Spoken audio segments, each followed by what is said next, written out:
नमस्ते प्रणाम। हम सारमैन नारायण निराला। तो आज हम बात करे वाला बानी विजय चौहान के गाना के बारे में। तो भाई लोग बहुत ही बेहतरीन गाना विजय चौहान लेके आ गइल बड़न, जौन एल्बम के नाम बा कैसा रंगवा डाला रे।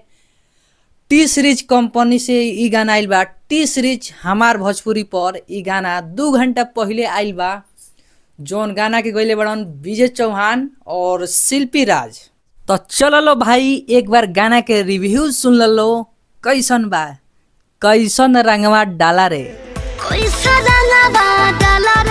तो भाई लोग गाना के रिव्यू सुन ले लो, कैसन लागल। आशा न विश्वास करो तनी जे भी विजय चौहान और शिल्पी राज के फैन है ओकरा ई गाना बहुत अच्छा लागल होई। अगर भाई लोग ई गाना अच्छा लागल बा तो एक बार जाके जरूर सुन लो। टी सीरीज हमार भोजपुरी पर ई गाना आ गइल बा। तो भाई लोग जे भी विजय चौहान के फैन बा ये वीडियो के एगो लाइक प्यारा सा कमेंट, और हमारा चैनल पर नया बार लो तो हमारे चैनल के सब्सक्राइब जरूर करी हलो।